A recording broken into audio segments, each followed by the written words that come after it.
বিয়ের 5 দিন পর প্রথমবার অফিসে আসছি। নিজেকে একটু অফিসে লজ্জা লাগছে। বস আজ তেমন কাজ দেয় নাই, তাই বসে আছি। হুট করে ফোন কল আসলো। বুঝলাম ওটা বউয়ের ফোন। কাল সে বাবার বাড়ি গেছে। তখন আমি কল ধরে বললাম, হ্যালো, আসসালামু আলাইকুম। সে বলল, ওয়ালাইকুম আসসালাম। ব্যস্ত আছেন? আমি বললাম, না, বলো। সে বলল, বলছিলাম আব্বু আজ আপনাকে দুপুরে দাওয়াতে ডাকছিল। তখন আমি বললাম, হ্যাঁ মনে আছে, তবে অফিস শেষ করতে করতে বিকেল হয়ে যাবে না? তখন সে বলল, ছুটি নিয়ে আসেন। আমি বললাম, আচ্ছা দেখছি কি করা যায়। তখন সে বলল, কি খাবেন, কি রান্না করব? আমার তার কথা শুনে চোখ দিয়ে পানি বের হয়ে গেল। কেন যে বিয়ে এত দেরি করে করলাম, এত ভালো বিবাহিত জীবন। তখন সে বলল, বলেন চুপ কেন? আমি বললাম, না কিছু না, যেটা খুশি রান্না করো, অতিরিক্ত কিছু করার দরকার নেই। তখন সে বলল, আচ্ছা শুনেন, আপনার ফেসবুক আইডির লিঙ্কটা যদি দিতেন, খুঁজে পাচ্ছি না তো। তখন আমি বললাম, আচ্ছা মেসেজ করে দিচ্ছি। তারপরে মনে মনে বললাম, আহা কত ভালো বউ আমার।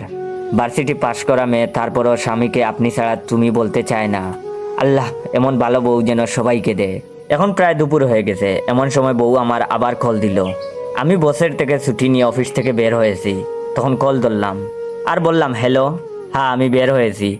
তখন বউ বলল, হ্যাঁ আজ আয় তুই, তোর অবস্থা করছি। তখন আমি বললাম, কি বলছো এসব, মাথা কি ঠিক আছে? তুই তুকারি করছো কেন আমাকে? তখন সে বলল, তুই আমাকে এভাবে ধোঁকা দিলি। আমি বললাম, ধোঁকা কিভাবে, কি বলছো? যাই হোক, ভিডিওটা শেষ করার আগে আপনাদের কাছ থেকে কিছুটা সময় নিচ্ছি। অনেকে আমার ভিডিওতে কমেন্ট করেন এটা কি রিয়েল না ফেক পেজ বা টিকটক অ্যাকাউন্ট। আমার রিয়েল টিকটক অ্যাকাউন্টের ফলোয়ার 6 লক্ষ এর উপরে, আর পেজের ফলোয়ার হচ্ছে 2000-এর কাছাকাছি।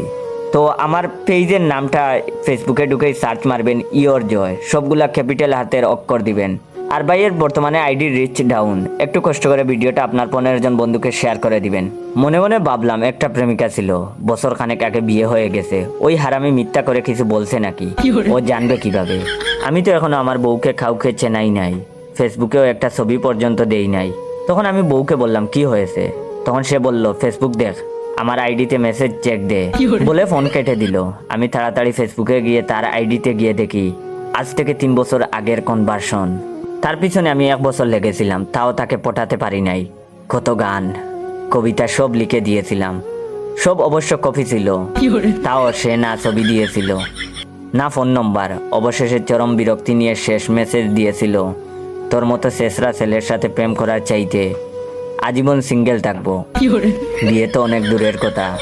আমার মাথার চক্কর দিচ্ছে, এই মুহূর্তে কি শ্বশুর বাড়ি যাওয়া ঠিক হবে? এদিকে পিয়ন ও মিষ্টি নিয়ে হাজির। আপনারাই বলেন, এখন কি আমি আমার শ্বশুর বাড়ি যাব নাকি আপনার শ্বশুর বাড়ি যাব?